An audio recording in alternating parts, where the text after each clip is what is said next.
popping collars. Oh, yeah. I think I'm like, that's a little chest hairy here on the drill. Yeah. Ooh la la. Welcome in. Beef here. Drew. You know it. You love it. You know how to love it. Mm-hmm. It's the After Drill Show. Velvet Elvis is here. We love him. As always. Long live the king. Probably the most, dependable person in my life. Right there. Velvet Elvis? Velvet Elvis. I feel like we're at like an angle here, Drew. Excuse me for a moment. Hello, Googans. How are you? It's nice to see you again. Please, drink it in.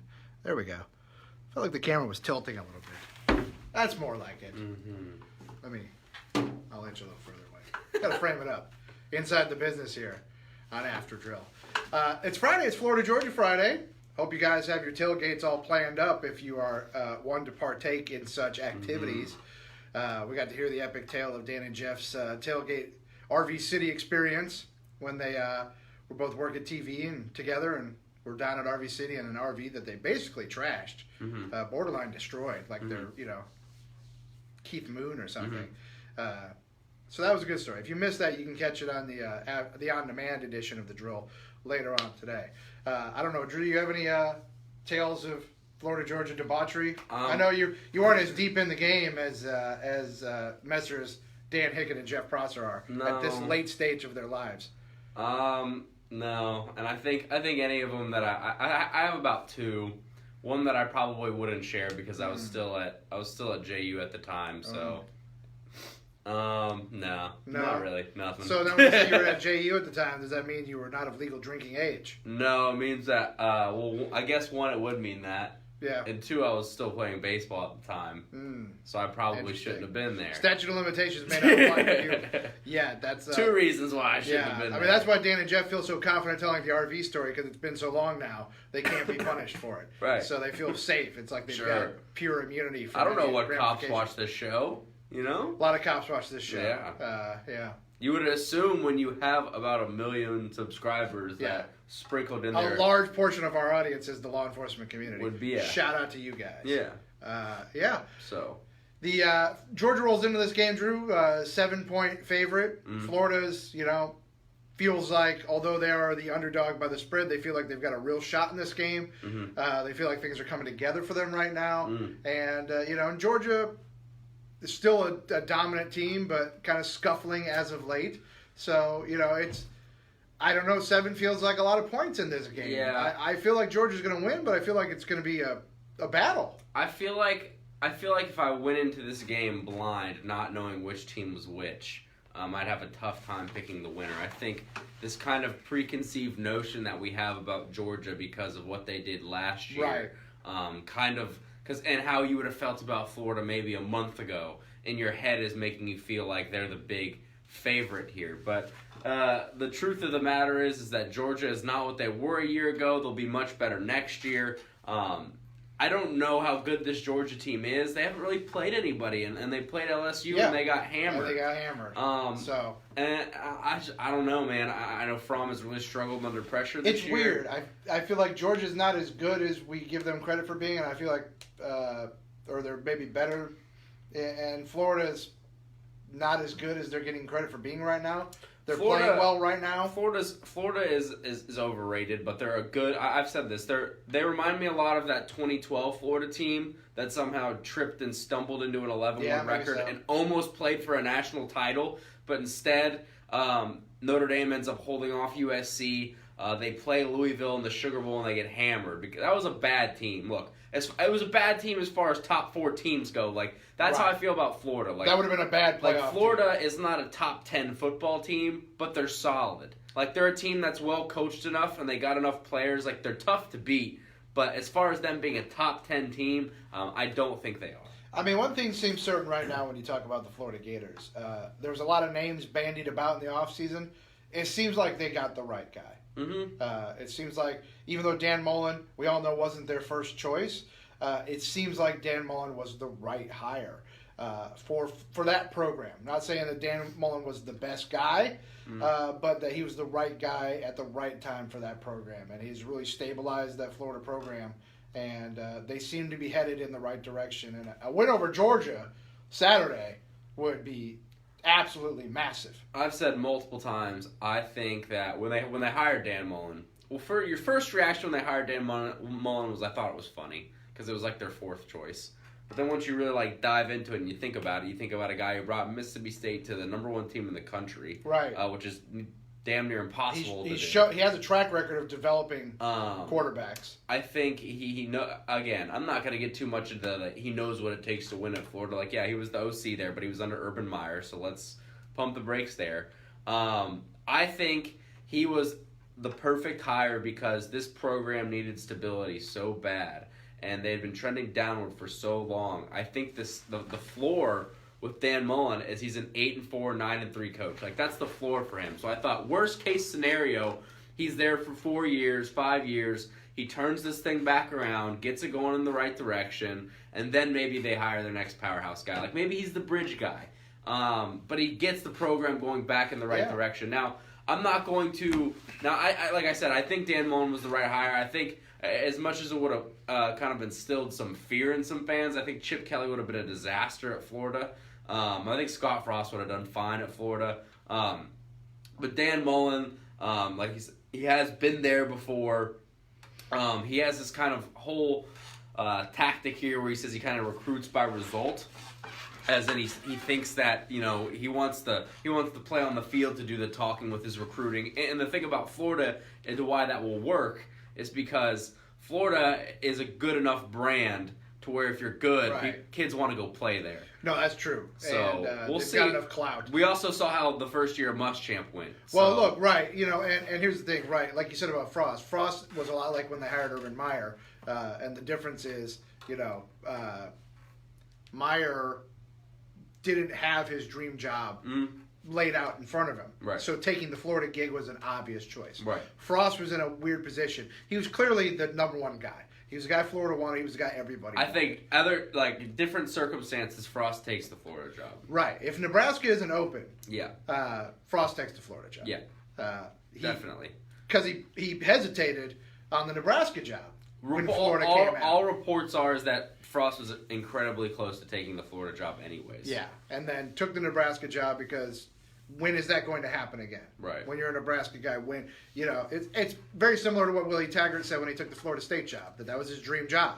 And you can't wait for the next time your dream job comes open. Right. If your dream job's open, you take the dream job. Yeah. And that's where Scott Frost is. And he's getting a lot of grief right now because the Cornhuskers suck out loud. They'll be all right. That ain't his fault, dog. They'll be okay. That team is a dumpster fire. They just got their only scholarship quarterback back, and they almost won the last. They should have won 2 weeks ago. They blew it late. Yes. They had a 10-point lead with 5 minutes to go, and then they won last week. So now let's change gears here a little bit because we always encourage you to weigh in on the comments during After Drill, watching live. And Ryan says, on a serious note, can we replace that Elvis picture behind you with a picture of Teal Man? Look, I love Teal Man. This isn't a knock on Teal Man, but no. Absolutely not. Not even, no.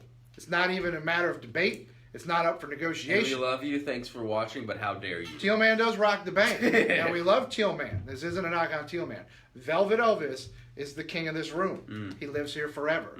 He'll live here long after I'm dead and gone and Drew owns the station. Velvet Elvis will still be here because he's part of us. He's part of the fiber of our being. He's the king. Now, maybe down the road, when things get turned around and after he has a long career here, maybe we'll commission an artist to do a velvet painting similarly of our other king, Jalen Ramsey. Sure. And we'll make a velvet Jalen Ramsey painting that will either hang in place of Elvis or next to Elvis as the two kings. Yes. We'll rule as two kings, as Tenacious D once said a long time ago. Speaking of the Jaguars, London calling, and apparently A.J. Boye didn't need to pack his passport because he's not going. Right. A.J. Boye not on the flight, dealing with a calf injury, no Patman as well. So it's Jalen Ramsey and the three dwarves against the Eagles Sunday in London. Obviously, that's not a great recipe in the secondary. Not that, like you said, not that Boye has been playing lights out, but you'd rather have A.J. Boye than dudes, rookies, literally rookies, lining up there. But the Jags are going to have to make it work. They need a win here against Philadelphia. They go in a dog in London, and they need a W bad. The offense is going to have to show up. The offense has to show up.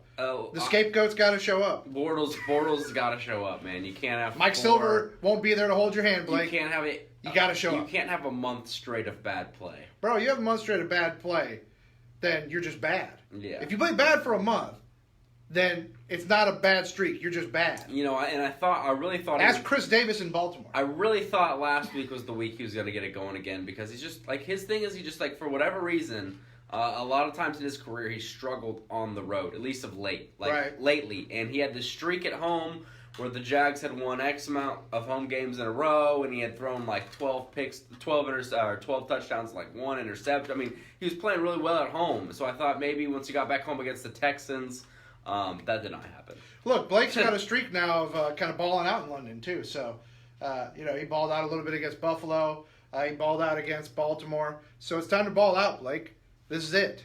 This is it. Because they're going into the bye. And if you go out there and pee down your leg again, like you did the last couple weeks, then I don't see how Doug Marrone has a choice. I think Loggeman said it best on Jaguars Happy Hour. I think that he does play well, but I think there's also a part of me that is just hoping that he plays well because I'm rooting for him a little bit because he just gets killed, man. He's a nice guy. Sure, he's a nice guy. nothing against him. Yeah, so it's like you root for him. I want him to do good. I want the Jags to do good.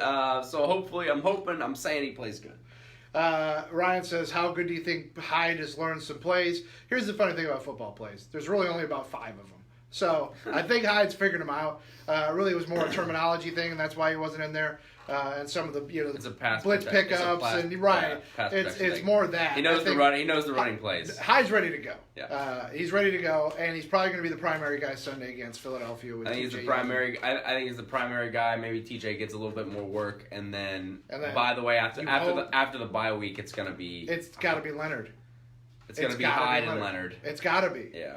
If it's not Hyde and Leonard, then pack it in. Because as much as Carlos Hyde is an improvement over Jamal Charles, if it's not Hyde and Leonard, if it's still Hyde and Yeldon, that ain't good enough. And the season's already skidding off the rails. Honestly, I think if you go 3-5 here and the Texans now 5-3, they look like they've really caught their stride. This is the biggest. You know how they were talking about use that panic button for a win. You might have to use it now. Gene says, I'm really hoping Blake turns it around. I really like the guy. We do too, but you know who else people really liked and said was a super nice guy? Gene Smith. And he sucked ass at his job. And Gus Bradley. So Gus Bradley was like one of the nicest. You can be a nice guy, man, but if you suck, you suck. Gus Bradley was like one of the nicest guys I've ever met. Yeah, Gus, super nice. Gene Smith, everybody said, nicest man in the world. That's great. He's also terrible at his job. Don't care. And if Blake continues to be bad, then hasta lasagna. Mm-hmm. I'd rather have a horse's ass at quarterback that gets the job done. So basically I want Dan Marino. I want an absolute horse's ass who's terrific at quarterback. I want Marino. Mm-hmm. I'd take Marino now, maybe. He'd probably be all right. If you could keep him upright. Yeah. He might struggle behind the Probably be a really good 7-on-7 player. You got to get it, man. We got to get it. I mean, there's no other way to put it. We've called these games the last 3 weeks like must-wins, and they have been to a degree. This is no joke. This is all hands on deck. I think if you go 5-alarm fire. I think if you go 3-5 and win, you go 3-5 this into the bye game, and then the Texans are already 5-3, like I said, catching their stride. Say the Titans. I mean, you're in like almost like what if the Colts? I mean, you're in like you're tied for last place. If the Colts win, Titans win, and you lose, you're tied for last place. You got to get it. You have to win this game. Yeah, that's it. It's as cut and dry as that. They have to win Sunday. If they don't win Sunday, I don't want to say the season's over, but guess what? Season's over. Because here's the thing. Because you're in a hole. If you sit there and say the Texans at 5-3, right? Right. They go 4-4 the rest of the way. And who've gotten way right. Yeah. They're. I'm telling you right now, I watched that entire Arrows up on Houston. I watched the entire game last night. They're way better than us right now. Yeah. I mean, they're way better. I thought Deshaun Watson was on death's door. What happened? Yeah. That guy had to take a bus to Jacksonville because his lungs couldn't handle flying on a plane. Guess he's fine. I guess miraculously Deshaun Watson is healed. Even if they go 4-4 the rest of the way, they're 9-7. If you think the Jags are going to go 3-5 and then finish the season 6-2 to tie Houston at 9-7, assuming they could even beat Houston when they play them again to get that tie. Yeah. I'm telling you, you go 3-5, you're not winning the division, and a wild card is not happening. No. Your lives are. This is it. This is it. Yeah. This is it. Sunday's it. Okay, so get up early, guys. Say your prayers, take your vitamins, and drink some mimosas because we're probably gonna lose. Start drinking early. Start pounding it hard because you want to be able to take the pain away if it doesn't go well, because it has to go well. It has to. And ultimately, like we said, for it to go well, it all comes down to 5. 5 has to play well, and they have to win the game. If 5 doesn't play well, they're not going to win the game, and that's it. Pack it in, start talking draft. Yeah. I don't want to talk draft. No. It's really painful to have to talk draft for on Halloween week. I mean, it's painful to do it in the off season. We thought we were a Super Bowl team. Yeah, there is no What chance. the hell? No chance. I'm mad, Drew. This whole thing's made me mad. It's Friday. It's Red Dead Friday, guys! Oh, yeah, Red Dead. I need to get out of the office so I can go get some Red Dead, man. Forgot about Red Dead. Yeah, fun game. Bro, I've been reading the reviews of Red Dead 2. Woo! Good times. I mean, they're talking, like... Best game ever. Perfect. Perfect 10. I believe it. Like, stand shoulder to shoulder with GTA 5. It might make GTA 5 look bad. Wow. Which is incredible because GTA 5 is a masterpiece. Yeah. A masterpiece. It's a huge game. It's a huge game. A huge map. Red Dead's even a bigger map. There's more to do. As much as I enjoy playing golf in GTA 5, I'm looking forward to fishing in Red Dead. Yes. Yes. So on that, go get your Red Dead, get your rest, and get your drink on. We love you, Googans. Bye.